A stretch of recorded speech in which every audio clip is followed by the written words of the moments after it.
And we are back for another episode of Cars and Macabre. Hello, and this is going to be wild. It is going to be very disturbing. And we've got a special guest with us today because Reggie has decided that he's going to sit with you. Yes, well, I am the godmother. Yeah, and he's breathing really loudly. It's like a snore. I've got his hair up my nose. Yeah. I feel it everywhere. His hair does get everywhere. So if you hear a weird snoring, that's Reggie. Yeah, he's just letting you know that he's here. Exactly. And he's the most importantest person here. He is, absolutely. Right, so before we get into anything disturbing, shall we have a catch-up? Yes, I think we need one. We've been busy bees. We have been busy bees. So today, I'm not sure if you can tell, but I'm sponsored by Petrol Hedonism. The last episode that came out, we said we were going. We've now been, and it was amazing. Yeah, it was very good. So it was Petrol Hedonism Underground in Wembley. It was only the second show held there. I didn't realise that. Yeah, well, what did you think? Because it was your first sort of full-on car show. Well, I did Max Power. You did Max Power, but Underground is a lot bigger. Yes. Isn't it? So yeah, it was really nice because I had, the 2 times I've been to a show with you, I've always had like a job to do. I did put you to work. Do you know what? And I don't mind because I love that. And I'm actually fairly good at bullying people. So not bullying people, but PR. Well, aggressive PR. So Ali, basically for the weekend, was my PR and/or manager. Yeah, I felt very important. People kept referring to me as your manager. I was like, yeah, I'll take it. Yeah, and you worked your butt off for me. Thank you. Just kind of getting the word out. Yeah. Explaining what we were doing. And what were you doing? I was painting a Lamborghini. No. Mark McGann's Lamborghini. So he's on YouTube. I actually don't watch YouTube. I'm rubbish. But he has got a very successful YouTube channel about cars and stuff. And it's his Lamborghini Sturato. And he let me paint it over the 2 days. Brave man. Well, no, because you're phenomenally talented. Thank you, but still very brave man. But it had Expel PPF on it, so it meant that basically I could use it as a blank canvas. And then the thing that I kind of liked so much about it was the fact that it was going to be disappearing after a few days because it was only on there for a few days and then it was going to be taken off. Kind of makes it that more, I want it. Yeah. Yeah. I learned so much about PPF that weekend. You did? You know, as well as talking about you and what you do and everything like that, I was like, yeah, so the whole premise. Yeah. And then I go into some spiel about PPF and he got Gaz there like, yeah, she's doing work. Literally, Ali was doing all of the things. I loved it. Massive shout out to Petrol Hedonism and Expel. Yes, and thanks for the garms. Yes. I did. Do you know what? Since we've got that hoodie, I have not stopped wearing it. It is so comfortable. It's my favourite hoodie now. I do have to admit, one of the biggest highlights for me for that weekend was the fact I met Ewan Thomas. Now, people aren't going to get why I'm so excited about that. If you don't know who Ewan Thomas is, he is an amazing sprinter. And one of my favourite memories growing up was watching the athletics with Mum and Rich. Mum would just get so excited, and she really, really likes Ewan Thomas. And I think I turned around to him and was like, I used to watch you when I was little. And then he did a video for Mum and he called her a minx. It was such a good video. He's such a nice person and he's really into the paranormal as well. Yeah. And true crime. So, you know, big shout out to Ewan Thomas. Absolutely. Thank you. Yeah. Lovely people. Lovely people. I like the car people. They just seem genuine. Yeah, car people are good people. We've got a good car family. I got my Instagram hacked, which was fun. Oh, wow, that was a lot. Yeah, that was really I was annoying. PRing with that as well. Yes. Right, this is what you need to do. Yes, you were. You're very good at PRing things and or people. Things and or things. Very aggressively, and it works. Yeah. Well, you know, guerrilla PR. Guerrilla PR, exactly. Anything else? No, just a lot of uni work. We have a very tight deadline for another assignment. So I'm working full time again and trying to do uni, and I'm just very tired. And doing the podcast. And doing a podcast. But thank God for you, because you're bashing out the content just so that I can have some breathing space. And Goober as well. He literally... No, but you give a lot to it. Otherwise, I would be talking to nobody. I'd be talking to the one listener, Tom. That'd be it. Yeah, we love you, Tom. We do love you, Tom. We do it for you, Tom. Absolutely. Right. So Reg is snoring so loud, I do apologise. This episode is going to have to be a two-parter. Okay, I quite like a two-parter. That means there's going to be a lot of detail. Yes, and each episode is going to be long. So this is a very tough case. So all the trigger warnings, anything horrible, terrifying, traumatising is contained within the next 2 episodes. And like I said, this is two-parter, so you've been warned for both. Okay. Okay, are you ready? Yes. Right. So, I'm going to start this off by saying that it is well documented that many serial killers experience traumatic childhoods.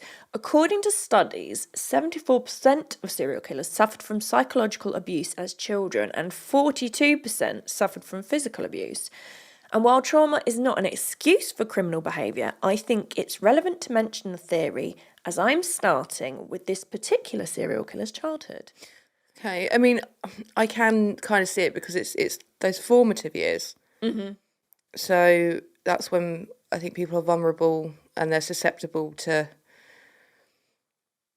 things that are done and said to them are going to stay with them, and it is going to fuck you up. Yeah, definitely. It is interesting because it's a very debated theory, and but I just think it's helpful to mention it, especially when I talk about this particular person's childhood. So today I am talking about Theodore Robert Bundy, best known as Ted Bundy, and he was born on November 24th in 1946 in Burlington, Vermont. Oh, November, baby. In November, baby.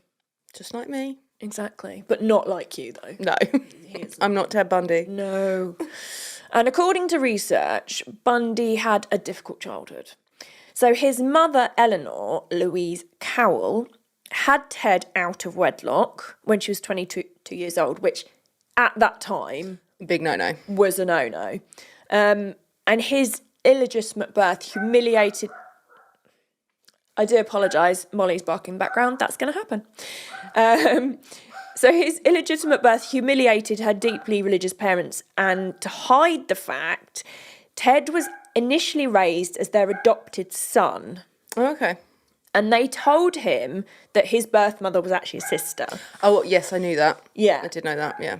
But Ted saw through the lies, later telling author Anne Rule that he figured out there couldn't be 20 years difference in age between a brother and a sister. And Louise always took care of him. And he said he grew up knowing. Louise?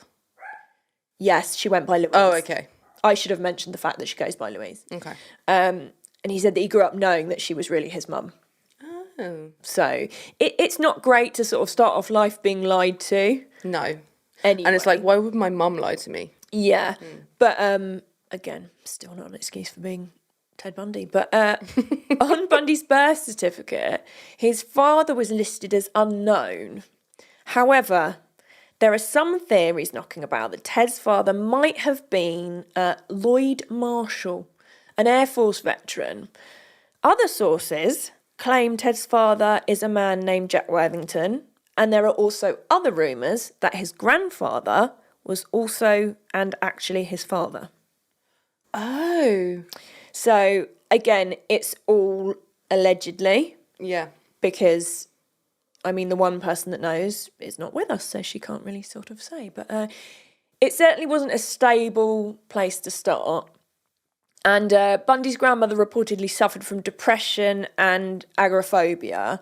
And his grandfather, who could have also been his father, had a raging temper. Allegedly, he was violent towards animals, employees, and his family members. So there's hard evidence that Bundy experienced physical or psychological abuse as a child. That kind of shit would ruin you. Yeah, so sorry, there's no hard evidence to suggest this, but it is a distinct possibility. Mm-hmm. Sort of, you know, the kind of person his grandfather was, and the fact that he could have been his father as well. Mm. Yeah, it's a little bit of a recipe for a disaster. Yeah. Not the best start. But that said, I mean, it's like we say, you know, it's a good argument, but it's also not an excuse. Yeah.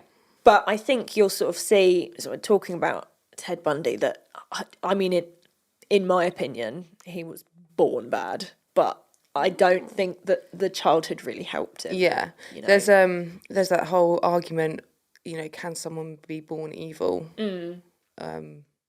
Or are they made that way? That whole nature nurture Exactly argument. And it is a fascinating argument, It really is. And I think as we're going to talk more about him, it'll be interesting to hear your opinion and our one listener's opinion as well. See what Tom thinks. So at around 3 years old, that is a tot. That's the thing, like when I try and always... There's a creepy ice cream van noise in the background, which I feel like that's kind of fitting just for creepiness. Anyway. Oh, by the way, we forgot to mention the fact that we're in our new pod lab. Oh, fucking hell. So we're dealing with noises and things we're not used to. Yeah. So there we go. But how amazing does it look? Helen is the architect. Thank you very much. So right, going back to Bundy. He's 3 years old. Again, 3 years old. He's just so little. This is the thing, when like you say 3 years old, I picture our niece Robin, and I'm thinking she was such a dot. Yeah, tiny tot at 3 years old. But Bundy, at 3 years old, his evil streak already started to show when he became fascinated by knives. Yeah, his aunt remembers waking up to find him placing knives around her while she was sleeping.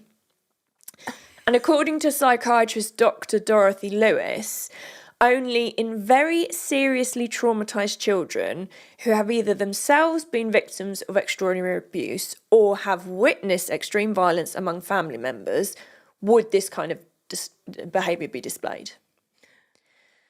It is a bit odd. It's like, and it kind of seems like ritualistic, placing them around her body as well. So weird. And can you imagine waking up to a 3-year-old placing You're right there, knives mate. around you? Like, what the hell? No. Get the kids some help. Fucking hell. 3 years old that started. So yeah, I mean, it doesn't look good for. Well, we know what Ted Bundy. Most people know what happened and what he did. Oh yeah, but, absolutely. You'd be hard pushed to find a soul alive that doesn't know who Ted Bundy is and what he did. No, but interestingly enough, like, when I researched this, and I did so much research, I didn't realise the extent of everything, and I kind of wish I didn't, but I know it now. There we go. And you're sharing the love with me. And I'm sharing the love with you. Thank you. And Goobs, and our possible one listener. So Bundy's mother, Eleanor Louise Cowell, moved to Tacoma, Washington with her son in 1951, where she married a man named Johnny Bundy. While Ted took his name from Johnny, it was reported that he had a very strained relationship with his stepfather.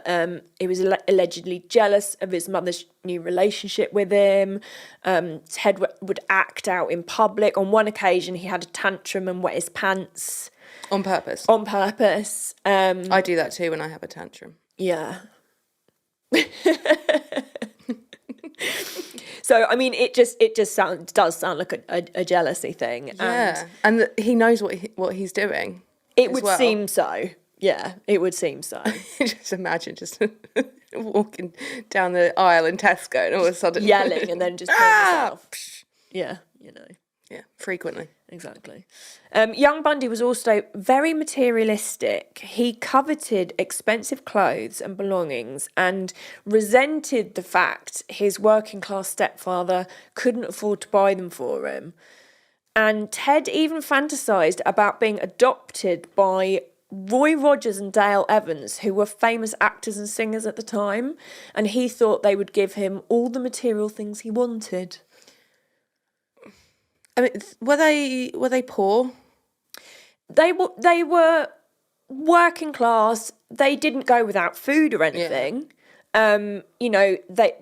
His stepfather and his mother paid bills. He was well looked after, but they certainly weren't spoilt. What about like when he was living with his grandparents? Again, no evidence that he went without. So, because that kind of thing would probably come up with someone that has probably lived a poor, they've lived in poverty and, I want the things that I've never had before. So they begin to become sort of more materialistic. So I was just wondering if that was a factor. No, there's no evidence that he was ever without or they were poor. Okay.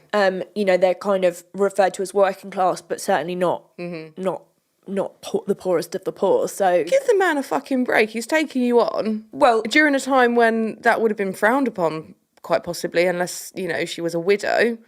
yeah, exactly. So again, we're learning more about Bundy. Yeah. You know, the fact that has a penchant for knives and he's materialistic when he's so young, and you know, he's just Bundy. Yeah, I mean, he was something else. Bundy's relationship with his mother was slightly less tense, but by no means like a fairy tale. Yeah, I mean, it sounds like it was only tense with his stepfather because he was jealous, not because he was a and because dickhead. he wanted all the things and his stepfather couldn't buy them. She actually had 4 more children, and although he was physically cared for, her attention was divided, and Ted felt quite unloved. Well, he spent all those years being number bloody 1, didn't he? Yeah. So that's what do they call that? He's a narcissist. Well, we will go into all his mental health issues, and in the next episode. It's a shopping list of them. He has many. He also hated the fact that he was illegitimate, and he felt humiliated by the situation, even referring to himself as a bastard. So he's got a real chip on his shoulder about this whole illegitimate thing. But it's quite weird because most people try and, you know, during the time, try and conceal that fact. You wouldn't go around calling yourself a bastard. No, but then if you think, you know, such a big thing was made of hiding that fact when he was so young. It's done the opposite thing. It's kind of it seems to have gone the other way. And then although he's now got the stepfather who is caring for him and giving him everything he wants, he's just got this thing kind of in his mind that, you know, he's a bastard. He is a fucking bastard. Well, yeah. He's not a nice person. We do not feel bad. I'm talking on behalf of you. We do not feel bad about saying awful things about him because he was a terror. He was described as an intelligent, shy child. Ted was bullied at school. One source stated this was because he had a speech impediment.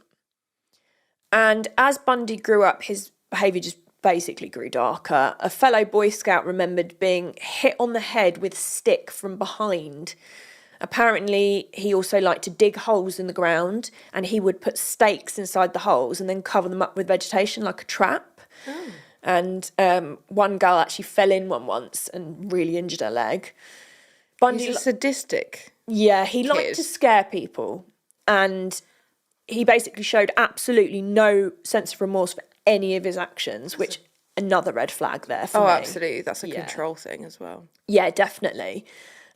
He also began to peer in people's windows. He would steal things and was known to abuse animals. No.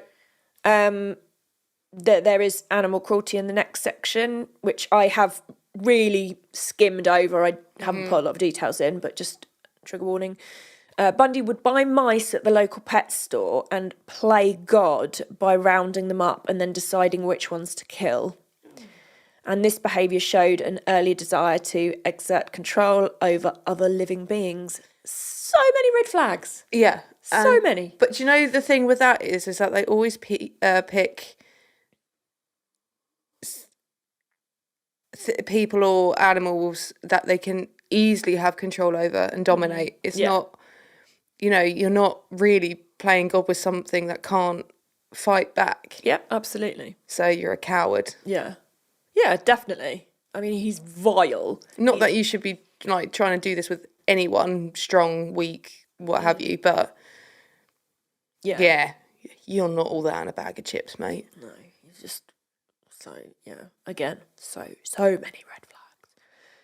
So in high school, Bundy didn't make the sports teams. He was a loner and apparently only went on one date. But academically, he was actually doing well.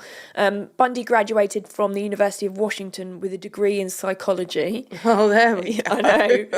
In 1972, and he was accepted to attend law school in Utah eventually. At the University of Washington, Bundy fell in love with a wealthy, pretty girl named Diane Edwards with long, dark hair. She had money, class, and influence, which is what he'd always been looking for. Yeah. But when the pair broke up, Bundy was absolutely devastated. Well, he suddenly had that platform in life, didn't he? Exactly. And then it's taken away from him. Yeah, so all of a sudden he's got everything he wanted and then it's gone. And then you can see where this leads. Yes. So by the mid-1970s, Bundy had become more outwardly confident, he was active socially, and he was very involved in political affairs. He actually received a letter of recommendation from the Republican governor of Washington after working on his campaign. Oh. Yeah.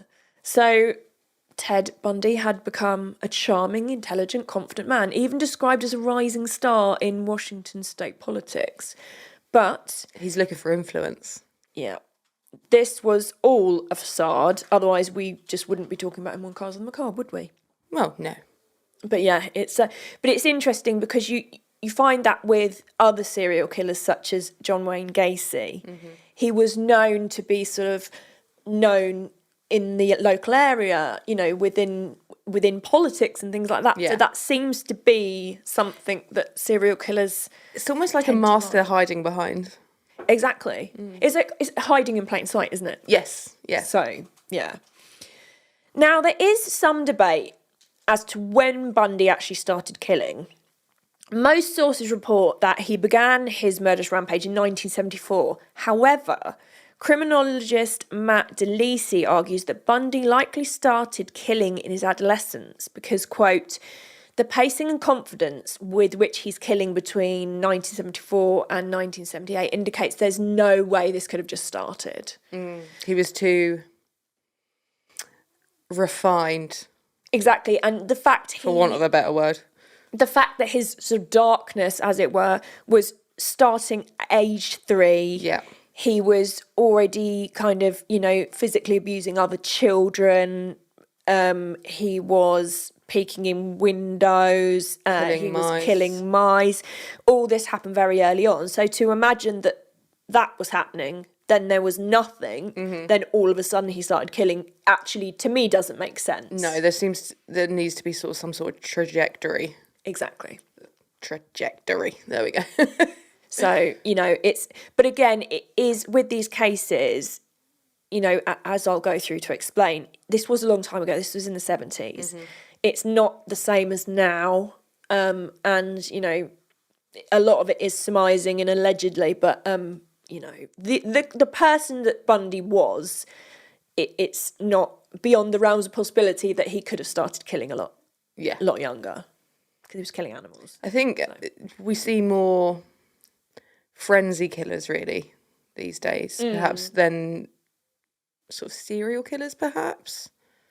And I think, obviously, everything is more documented early on. Yeah. Sort of now, whereas back then it would take them a while to sort of cotton on. So let's look at this monster's documented crimes first. So over a 4-year period in the 1970s, Bundy admitted to killing 36 women, but the death toll is thought to likely be in the hundreds. He was known to lure some of his victims into his VW Beetle by pretending to be injured and asking for their help. The VW Beetle was a clever tool to use because personally, I would never expect a narcissist, psychopathic killer to drive a bug. No, it's like this fun little bubble car. Exactly. And you know, it's just unassuming. Yeah, I wouldn't expect anyone crazy to be driving a Beetle. Well, you drove a Beetle. I did. I drove a new Beetle. I used to love that bug. And then you'd all have like that flower in the middle, and you used to, because there weren't that many around, every time you drove past someone driving another bug, you'd always wave at them. Yes. I remember doing that with you. That's cool. I also had Elvis in. Well, the bug was called Elvis, and I had an Elvis like dancing figure in the window. And I have noticed all of your cars have the same smell. Oh. Yeah. Is it a nice smell? It's like, oh, that's Helen's car smell. Okay. All right. I think that's okay. Yeah, no. Okay. Yeah. Okay. Good. All right. Hopefully that's an all right thing. Hi, Reggie. You all right? Little bat boy. Yeah. Okay, so, thinking about sort of like the whole fact of Bundy using a beetle, pretending to need help, pretending to be injured, all those sorts of things, he really was calculated and sneaky. And for example, he actually worked with the Seattle Crime Commission on their crimes against women issue, advising how women could avoid being raped. The fucking... Which, if you know what Bundy did, I mean, that's ludicrous. If you don't know what Bundy did, keep listening and it will become even more ludicrous. The audacity. Yeah, the audacity. But it shows his confidence. Arrogance. Which, again, so in the second episode, I will talk about all the things he's been listed as having wrong with him mentally. Yeah. And, it's stuff you can kind of guess. But, yeah, I mean, wow. I mean, that blows my mind. Like, you wanker. Yeah. See, I didn't know little bits like this. No. I knew he kind of worked in politics, but I didn't know, he was actually completely connected and involved. Oh, with he is the Seattle Crime shit Commission. stain on the underwear of life, is he not? He really is. And his time working alongside the department allowed him to see the holes in their methods of investigation, crime statistics, and what areas the police focused on and what they didn't. So it's all working in his favour. Yeah, this gave Bundy a huge advantage and basically allowed him to run with his depravity. So, he's got this facade of being this helpful person that's trying to help women to not be raped, even though he's a rapist. And then whilst he's got this facade, he's thinking, oh, they're not doing that. Oh, they're not looking over there. And so it's two faces, isn't it? Yeah. I mean, it's this kind of this part of it. The whole thing is scary. That part of it, the whole calculated, devious, evil nature of what he was doing behind the scenes and what he's thinking of is It breaks me to say, and I hate saying it, but he's fucking smart. Oh, very clever, very clever. Evil, clever, but Yeah, just criminal genius, unfortunately. Right, so on a side note, there is more information on some victims versus others. So some of them, I've got as much as I can on what happened to them, but some I just, I literally spend days researching this. And if I'd have spent any longer, we just wouldn't have an episode. So I've done what I can to sort of honour the victims. But I looked at so many different sources and just for some reason, some are more well documented than others. So with that said, we have to start this horror somewhere. So on the 4th of January in 1974, whilst attending the University of, I don't know how you say this, Puget, Puget, Puget, I'm going to call it Puget, sounds law school, Ted Bundy mercilessly beat 18-year-old Karen Sparks, a University of Washington student, at her Seattle home. Bundy snuck into her basement bedroom while she was sleeping and beat Sparks with a metal rod torn from the bed frame. He then raped her with the metal rod. Miraculously, Sparks actually survived this attack, but she suffered permanent brain damage after spending 10 days in a coma. So at that point, would you want to survive? Well, when she woke up, she had no memory of the attack. That's good. Yeah, I mean, it's... Oh, well, I don't know. Like, I wouldn't want to remember, but then... Yeah, the fact she survived that... is insane. Like, yeah. But, what level was to what extent was the brain damage? Well, she couldn't... she was in a coma for 10 days. Yeah. So, again, this is as much information as I can... Oh, so Goobs just said, what I said was Puget. So University English of sounding. Puget is actually pronounced Puget. Thanks, mate. I like Puget. I prefer Puget, but don't come for her. It's our podcast. Don't come for us. This is how we talk. Puget. Puget. It's all right. I'll slip some fen in there and make you sound smart again. Thanks, babe. You're welcome. Right, so his second documented victim on the 1st of February 1974 was 21-year-old Linda Ann Healy. She was another UW student who disappeared from her off-campus home. Healy was a popular student who also gave weather and ski reports at a local radio station, so she was well known. And initially, after being reported missing, police found blood on Healy's bedsheets and pillow, but there didn't seem to be enough to indicate that that's where she died. Oh, okay. So they could be like, oh, she might have, I don't know, cut herself? I've seen some footage and pictures, and there was a significant amount to think, oh, what's gone on there? Yeah.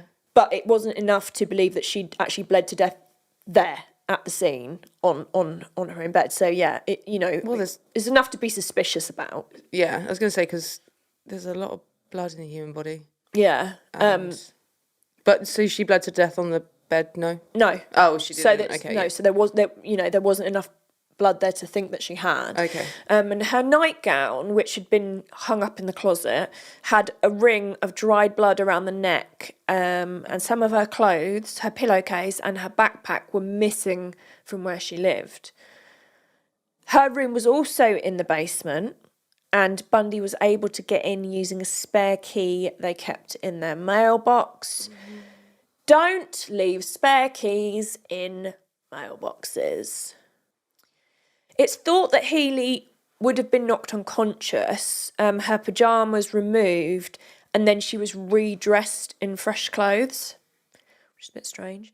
3 days after her disappearance, it's reported that a man called 911 saying, listen, and listen carefully, the person who attacked that girl on the 8th of last month and the person who took Linda Healy away are one and the same.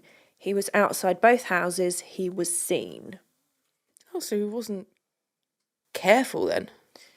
It doesn't really seem like it. But again, is that arrogance, cockiness? Well, that's it.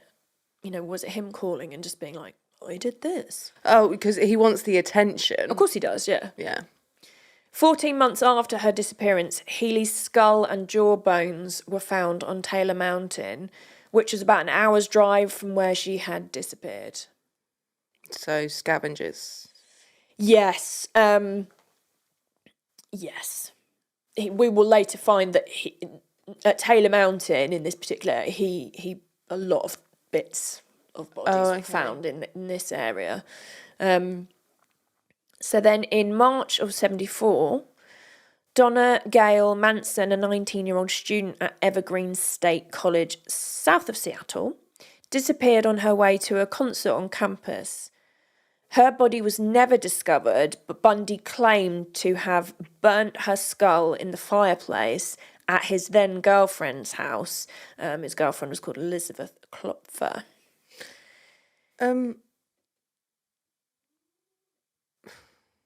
What's that, babe?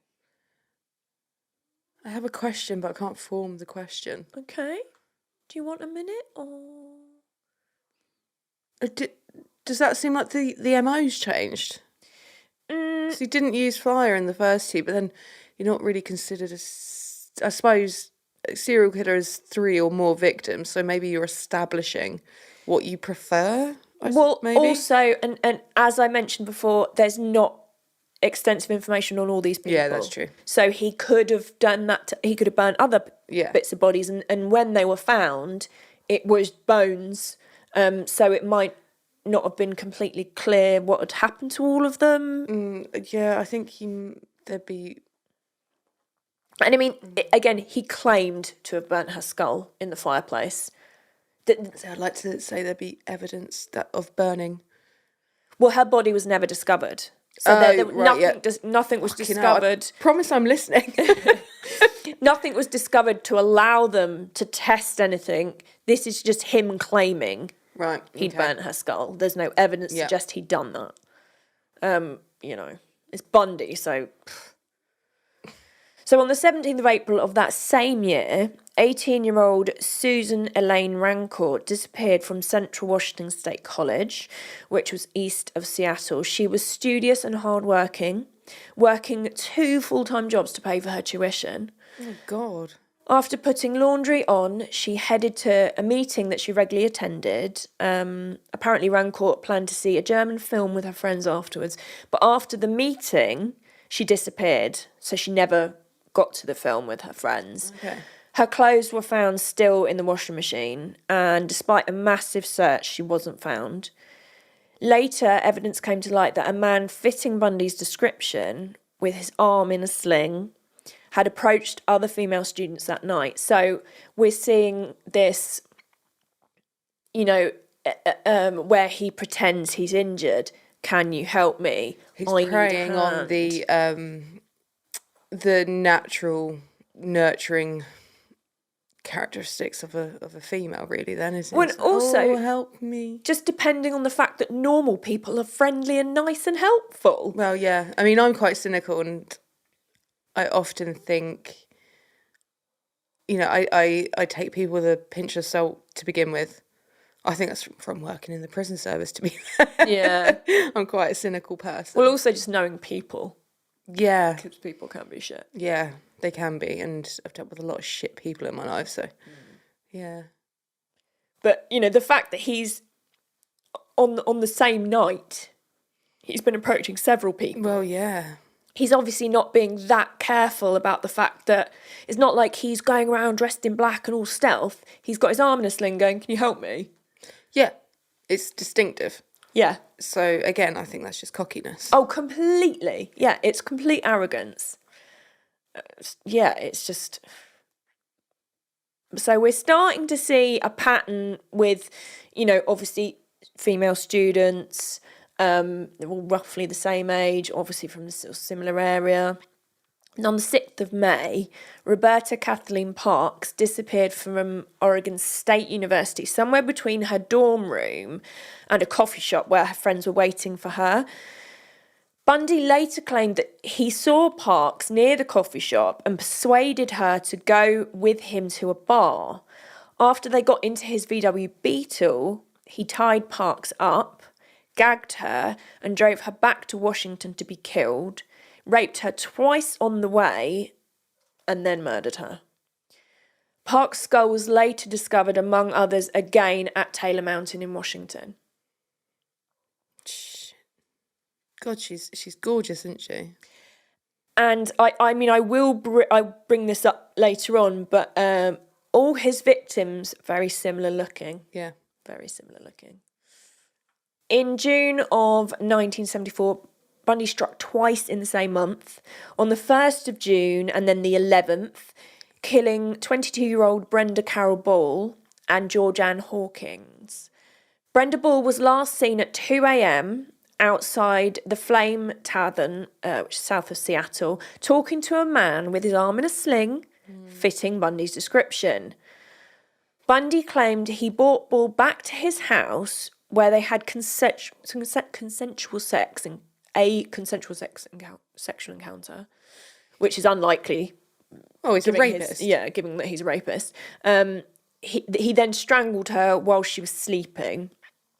It's thought that she suffered blunt force trauma to her head as well, because 6 months later, forestry students discovered Brenda's skull on Taylor Mountain again, approximately 30 miles from the location she disappeared, and her skull showed damage, but Bundy didn't explain that part of it. It's funny. He gives some information about some stuff, not about others. It's like picking and choosing. Yeah. Like maybe he's got again, for want of a better term, like the favourite bits. Well, and also I think it's another act of control. It's like, I'll give you this tidbit, but I'm not going to tell you that. I'm just going to tease exactly, yeah. 18-year-old Georgianne Hawkins vanished while walking down a brightly lit alley between her boyfriend's dormitory and her student house. The following morning, despite 3 Seattle homicide detectives and a criminalist searching the entire alleyway on their hands and knees, they found nothing. Bundy later told investigators that he lured Hawkins to his car and knocked her unconscious using a crowbar. He handcuffed and drove her 20 miles east of Seattle, where he strangled her and spent the entire night with her body. it's important to note here that Ted Bundy was a necrophiliac. So it's likely that he raped Hawkins' dead body if he spent the entire night with it. That's a whole different breed, isn't it? Oh, this is why I had to put such a severe trigger warning on this, because he is all of the evils in one person. It's a lot. It's a lot. And, you know, coming from someone who has worked and continues to work with the deceased, you got to be all kinds of insane to want to do something like that. I mean, to begin with, his crimes are horrific, and he just seems to just get more disgusting. It's like you said earlier, he's depraved. He is very depraved, and because he was very selective with the information he was telling people, and a lot of the information he didn't actually reveal until he was just about to go in the electric chair. Yeah. You know, and again, he picked and chose the information. He could have done that to all of the dead bodies, but he only admitted to some, and he only admitted to that part of it before he was about to die. So, you know, the actual kind of depths of his depravity we'll probably never know. Well, no. Because it kind of died with him. It's the thing, you can study and study and study. Mm-hmm. I don't think you'll ever get to a definitive reason or definitive reasoning behind some people's actions and thought processes. He gets so much more arrogant. So Bundy then returned to the scene of the crime the next day, and despite being in the midst of a major investigation, he managed to locate Hawkins' earrings and one of her shoes from the adjoining parking lot, then left without being seen. I just need to hit something right now. So the fact that he has the audacity to go back and do this, but then he's not caught. So obviously that's going to add to his arrogance and his ego. His ego. But also feed into the fact that I'm invincible. And this is all adding to it. Yeah. Bundy also admits later revisiting Hawkins' corpse on 3 occasions. To rape it? Yeah. Honestly, this is the words this is the worst case I've ever Do you know what? had to study. A lot of people, you know, when you say not who's your favourite serial killer, but the one that, you know, that sort of fascinates, or the case that fascinates the most, would say Bundy. And I didn't realise the depth of it. And I was always like, no, like, for whatever reason, I never got people's fascination. Not the intrigue, but just because of the layers of his absolute evil kind of actions. I don't think I was fully aware. No. Intrigue, like, because he is the devil. Yeah, definitely. And the thing is, you know, you could have a podcast solely on Bundy and his crimes. Yeah. It's actually quite tricky to get it into a couple of episodes where you're doing the victims justice, you're getting across his absolute insanity, depravity, and pure evil. That's kind of what needs to be done as well, is like, yes, we're here to talk about true crime and what happens, but, you know, the victims, it needs to come back round to these are the people that lost their lives and should not have lost their lives. No, absolutely. And I think that's the very unfortunate thing, that with these serial killers, they become the evil focus and the star, for want of a better word, and the victims do sort of fall into the background, which is tragic, and that isn't the way it should be. But at the end of the next episode, I am going to talk about some books and other places and things written by survivors and things like that people can watch, read. Yeah. Because again, I could only fit so much into these 2 episodes. Yeah. Because first of all, I don't want to talk about him that much.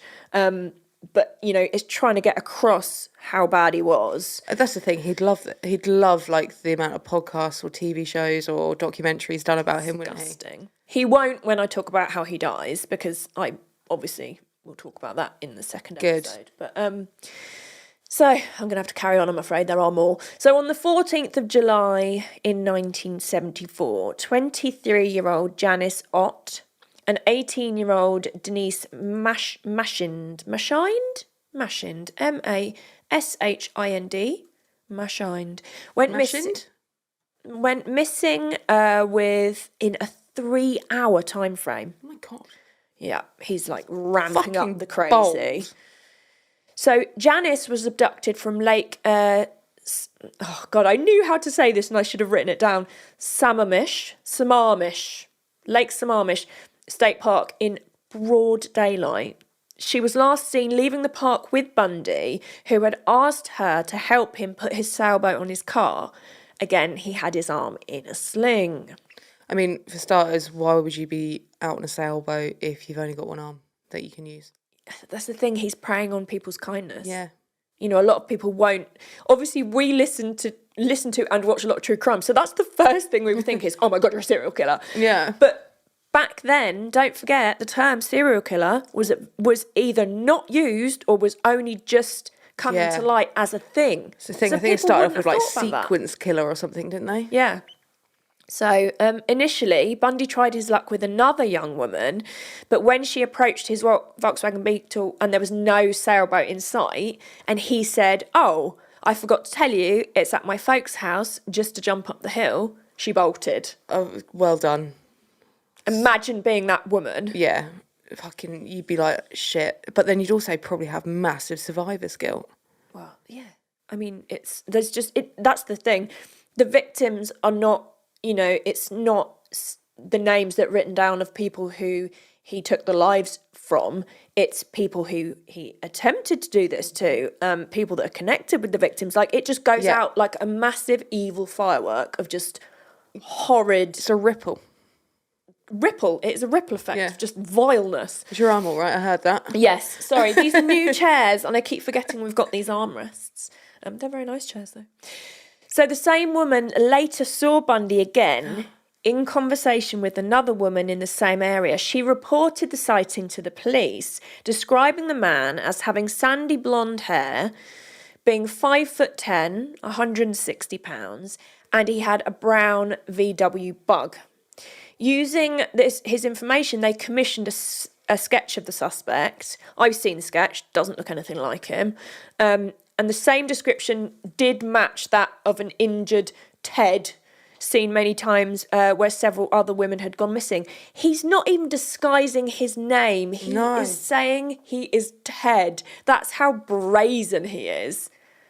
It just boggles the mind. Wanker. Absolute wanker. He is just trash. So you're yeah. See, How? So we've got some of the sort of sketches on the screen in front of us, and actually his facial features do kind of look like him, but the sandy blonde hair not. So I'm wondering if he was wearing a wig because his hair was dark. So I don't know, but I mean, I wouldn't see that and think, oh yeah, that's Ted Bundy. Well, no, definitely no. Right, okay, you're about to get more angry.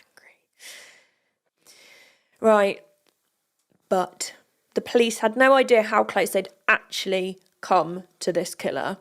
As well as previous post advising the Seattle Crime Commission, Bundy worked on Seattle's suicide hotline. His colleague, Anne Rule, even reported her suspicions about Bundy to the police after seeing the sketch they'd commissioned.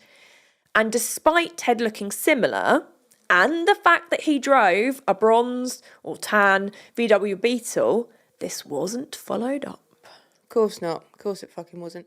Can you imagine that? I'm going to say it. That cunt on a suicide hotline. I mean, again, the audacity, he's just ego. He's just a disgusting, vile creature. So, right, sorry, we've got to go back into it. Bundy claims that he drove Janice Ott to a secluded cabin 2 to 3 miles from Lake Sammamish, where he repeatedly raped her, handcuffed her, and knocked her unconscious before returning to the lake. He later returned to the cabin with the other lady, Denise Nasland, his second victim that day, he claims that Ott regained consciousness, then he raped and murdered Nasland in front of her before killing Ott too. Denise Nasland was with her boyfriend and another couple at the lake and went missing in broad daylight when she went to the restroom. So it's not like she's in a particularly spooky area. She's literally at the lake where loads of people are sunbathing and, you know, going about their business. She went to the toilet and he nabbed her. How the hell does that happen? It's just, oh, God. Do you know, that's the thing, it just takes a fucking second, doesn't it? Yeah. It's just so scary. So scary. So taking a brief break between victims, I wanted to highlight the fact that Bundy clearly had an MO, or modus operandi, but police departments just weren't communicating with each other. So despite all the disappearances and the similarities, nothing was recognised as a pattern at the time. So, yeah, because, well... I mean, it was, but it took a while. It really did take a while for them to cotton on and start communicating with each other. Because there being like several sort of areas, if you will. Yeah. You'd be like, okay, this is what we're looking out for, etc., etc. No. The different jurisdictions just weren't talking to each other. Was there? Did they have that thing sort of like an all points bulletin? Did they just not put those kinds of things out? They just didn't have that kind of thing at the time. Eventually, they did all start to communicate and share information, but at this time, you know, and this just fuels his ego, fuels the fact that he thinks he's, you know, absolutely untouchable. Playing God. Oh, completely playing God, which obviously we saw evidence of when he was a child, which just makes me agree with, was it the doctor of the criminologist who said that they believe he was killing way before this. Yeah, you don't get to that level without having... Returning to crime scenes, taking 2 people in one day. This isn't somebody who's just started killing. No. And it's only, you know, it's the... seasoned professional. Yeah, absolutely. That's what I think. Just for those who don't know what MO means, the modus operandi, a Latin phrase meaning mode of operating, is an identifying characteristic or behavioural pattern that we use to identify somebody through the way they commit a crime. It's how investigators begin the luminary process of narrowing down the field of potential suspects based on whether or not the details of the crime fits their modus operandi. It's definitely important to note that some characteristics of an MO can change over time.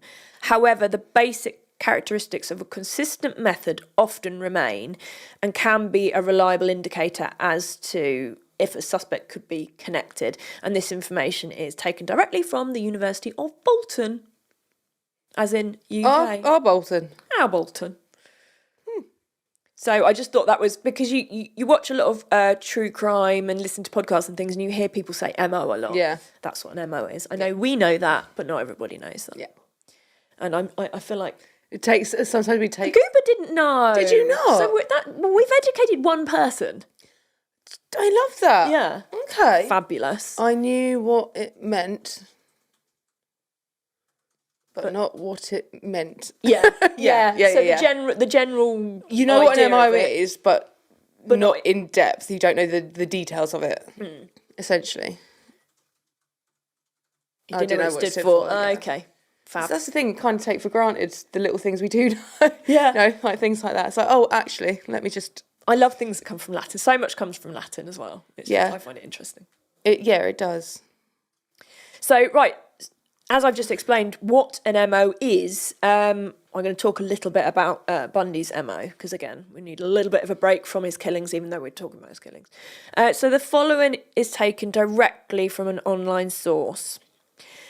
Bundy's MO evolved in organisation and sophistication over time, as is typical of serial killers, according to FBI experts. Early on, it consisted of forcible late-night entry, followed by a violent attack with a blunt weapon on a sleeping victim. As his methodology evolved, he became progressively more organised in his choice of victims and crime scenes. He would employ various ruses designed to lure his victims to the vicinity of his vehicle, where he had positioned a weapon, usually a crowbar. In many cases, he wore a plaster cast on one leg or a sling on one arm, and sometimes hobbled on crutches, then requested assistance in carrying something to his vehicle. Bundy was regarded as handsome and charismatic, traits he exploited to win the confidence of his victims and the people around him in his daily life. Ted lured females, Mitchell wrote, the way a lifeless silk flower can dupe a honeybee. He would sometimes approach females pretending to be an authority figure or a firefighter. And once Bundy had them near or inside his vehicle, he would overpower and bludgeon them and then restrain them with handcuffs. He would then transport them to a pre-selected secondary site, often a considerable distance away, and then rape them during ligature and strangulation. In the case of his Utah victims, which we will go into, the secondary site would be his apartment building. Toward the end of his spree in Florida, perhaps under the stress of being a fugitive, he regressed to indiscriminate attacks on sleeping women. While he is often said to have been a torturer, and biographer Anne Rule in particular regarded him as a sadistic sociopath. I would definitely call him a sociopath, absolutely, who took pleasure in human suffering. Bundy disputed these claims in one of his conversations with Mitchell, insisting that he never deliberately tortured any of those he killed and that the murders had no sadistic focus on enjoyment derived from the infliction of pain or injury. To the contrary, he claimed he went out of his way to mitigate his victims' physical torment. Oh, excuse me, miss. I'm going to kill you, but I'll make sure that you're comfortable. Yeah, so what about raping them? Oh, good. Fucking God's sake. Fucking plum Bundy. Though he also told Hagemeyer that he would pose his victims to recreate detective magazine covers. He was just, I'm sorry, but he was just a raving fucking lunatic. Absolute lunatic, yeah. And, I hope that he is being stuck with so many needles in hell. Yeah. And so much pain has been inflicted and inconvenience. I hope that somebody... Oh, you're right, Reggie. Reggie's just coughing. I hope that somebody in a fucking VW Beetle is driving over and reversing consistently over his penis. I concur. And his face. And his face. Because he thought he was handsome, and I disagree. Yeah, we were talking about this earlier. I don't agree that he was handsome. He's got fucking crazy eyes. He has got crazy eyes. He to me, he looks like a murderer. Whether that's because we know he's a murderer or not, I mean... I can see why people maybe might compare him to other people. He didn't... Okay, so he was relatively clean-cut and well-dressed. Yes. He didn't look like some sort of monstrous hobo. He looked like a professional man. Yeah. So maybe that... Well, it obviously did lure people to a false sense of security. He just is fucking garbage. Diabolical. I'm going to continue with his disgusting MO. Okay.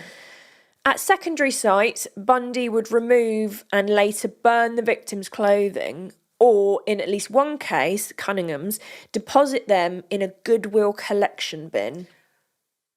I know, the honesty.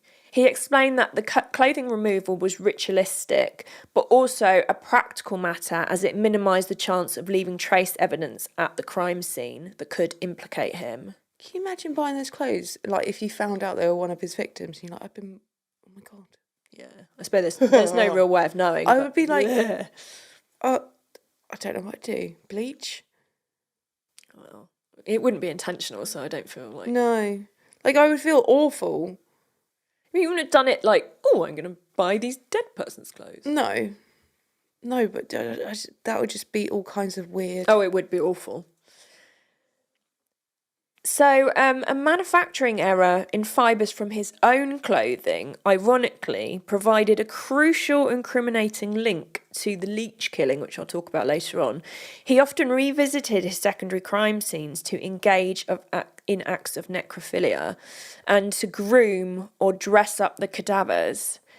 Some victims were found wearing articles of clothing that they had never worn or nail polish, and family members had never seen.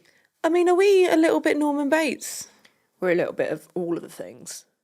All Well, of the all of the craziness, things. just all of the fucking depravity and evil. Bundy also took Polaroid photos of many of his victims. He's quoted as saying, and this will make you want to punch stuff and throw up. "When you work hard to do something right," he told Hagemeyer, "you don't want to forget it." I know. Consumption of large quantities of alcohol was an essential component, he told both Keppel and Mitchoud. He needed to be extremely drunk while on the prowl in order to significantly diminish his inhibitions and to sedate the dominant personality that he feared might prevent his inner entity from acting on his impulses. I call bullshit. I Absolute call bullshit. fucking bollocks to that. That's just like, oh, I've got a voice and I've got an entity. No, you don't. You're just a cunt. Thank you. End of period. Full stop. Exactly. All of Bundy's known victims were white females, most of whom were from middle class backgrounds. Almost all were between the ages of 15 and 25, and most were college students. 15. Yeah. He apparently never approached anyone he might have met before. In their last conversation before his execution, Bundy told his girlfriend, Klopfer, he had purposely stayed away from her when he felt the power of his sickness building in him. Rule noted that most of the identified victims had long, straight hair, parted in the middle. Most of the girl's hair was dark. There was one who was blonde. Like Diane Edwards, the woman who rejected him, and to whom he later became engaged and then rejected in return. Oh. Rule speculated that Bundy's animosity towards his first girlfriend triggered his protracted rampage and caused him to target victims who resembled her. Oh dear. Did you get a broken heart? Poor Bundy. Poor Ted. Oh, Poor Theodore. Spit on your grave. Bundy dismissed this hypothesis, saying they just fit the general criteria of being young and attractive. He told Ainsworth, "Too many people have bought this crap that all girls were similar, but almost everything was dissimilar. Physically, they were almost all different." Well, that's nonsense because they all look very similar. And also your bodies are going to be different, but features like the long, straight, dark hair parted in the middle. All similar age, all college students, all like white women. But he did concede that youth and beauty were, quote, absolutely indispensable criteria in his choice of victims. And that's where I'm going to leave part one, because I can't talk about Bundy anymore for a minute. Oh yeah, I think I don't know. I kind of want to bleach my ears. I was just about to say, do you want to bleach your brain or something? Bleach my brain, wash my ears, something. So just to summarise, so we've sort of gone through his first lot of documented victims, his MO, his childhood. So you know, if you don't know that much about Bundy, you're definitely getting a picture of him. Yeah. Obviously, like we've said, we both knew about him. We didn't know the depths of the extent, absolute depravity. I think that's a word for this, isn't it? It's depraved, depravity. I mean, and if you want to find a way of getting through these episodes, you could drink every time we say depravity. Yeah, you can turn it into a drinking game. Yeah, and I mean, it's not healthy, but it's not. But I feel like it's needed for this. I mean, I brought some trip drinks downstairs that are CBD infused, and I think I might need one just to fucking chill out after this. Yeah. So that's just the first half, and that's honestly not the worst of it. Oh God, no, So I'm learning more than you I ever thought I wanted to would. know. Well, more than I ever wanted to know, but more than I thought I would. Like Yeah. girl, he's an onion. Oh, the layers. The And layers. the thing is, because there's so much when it comes to information in documentaries online, literally everything. There's so much information on him, and a lot of it is kind of almost in an argument with the rest of it. So some things say one thing, some things say another. Some dates are wrong, some names are wrong. So you have to look at so much stuff to try and get The facts. the common denominators and the facts, Yeah. which I've done.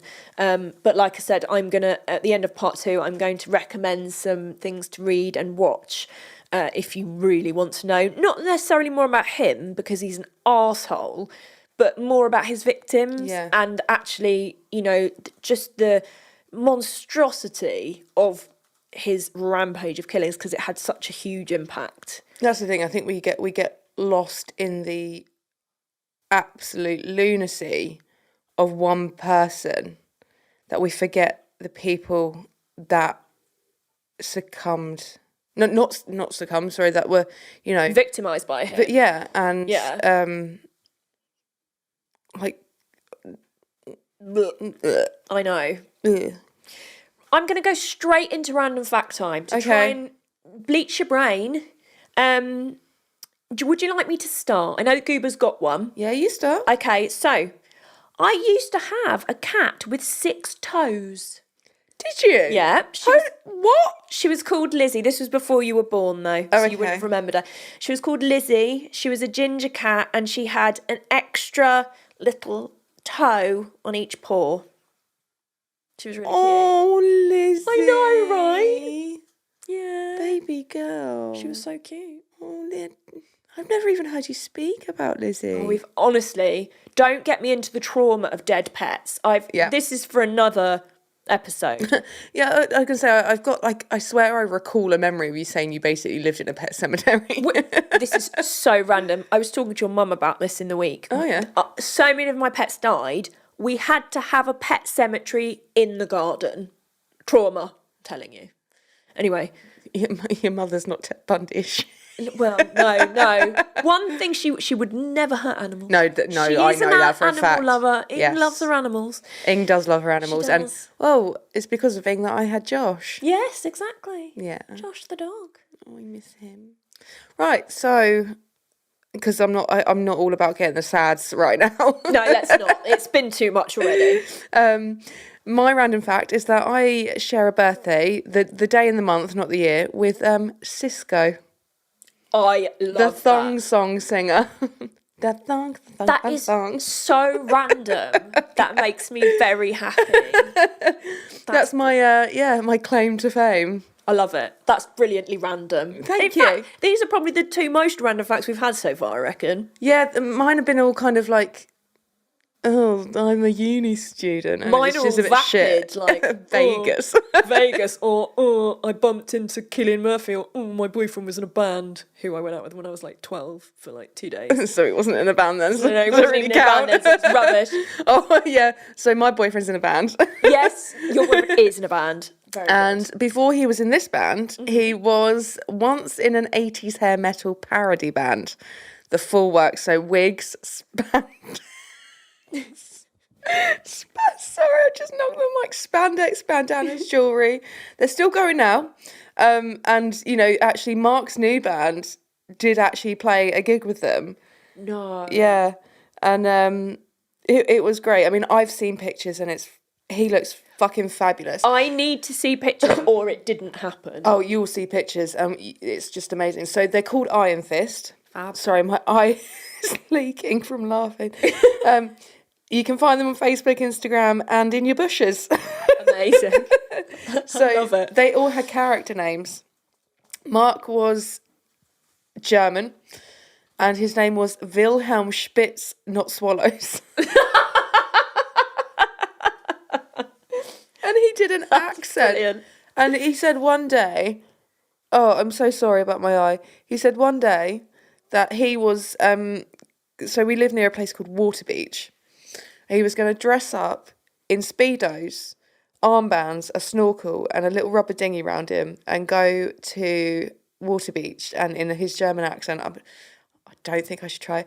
But where is the Wasser? Where is the beach?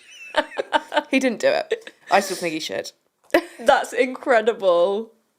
I need to see photos. Right, well, that's brilliant. That's something we can do to alleviate our brains from the horror. Do you know what? He really suits it. That's a really cool photo. We're just looking at some photos on our monitor, and you look awesome. He Very, very cool. There's a really good one for Mark's birthday last year. We went on a cruise with our friends Aaron and Sophie. That's brilliant. And they had T-shirts made up, and on it is Mark laying down, like, on his front with like his white skinny jeans and cowboy boots and this hair and wig and bandana and everything on it. It looks so good. Oh my God, that's yeah, it's that photo. incredible. Sorry, it's not white skinny jeans, but are they leopard print? Why you... Snake print, snake print. Have time with everything else you do to be in that band as well as. But I am going to say we will post a photo. Yeah, on we have Instagram. to. Just remind me to do it because obviously I forget things. Because if anything's going to bring you joy, it's that. This is the palate cleanser. I'm so sorry, my Sorry, eye. babe. It's fine. That is the palate cleanser. Is Mark being a sexy 80s hair metal bassist? That is honestly the best photo I've ever seen. Yeah. That's brilliant. You can see why I'm with him, can't you? Absolutely. And I mean, that leads us on to say thank you very much, Mark, Park Lane Studios, for bringing us sound that is oh so professional, even when my reading skills are not. And I just gawp at you the entire time because I forget if I want to say anything or you can, or I don't know what to say. That's absolutely. And we had Reggie. Thank you, Reggie. You are covered in dog hair now. I am. It's all up my nose and in my face. I think that's what's in my eye. Probably. So. And thanks to the ice cream van. Thanks to the ice cream van for making all the noise and to Molly for making all the noise. Make sure that you like, subscribe, download. You can watch us on YouTube. You can listen on all the podcasting places. Yeah. But make sure that you download, otherwise the points don't count. Then we don't get prizes. And points mean prizes. They really do. And so we'll be along next week for the second part of the hideousness that is Ted Bundy. And for now... Thank you, and stay spooky, bitches!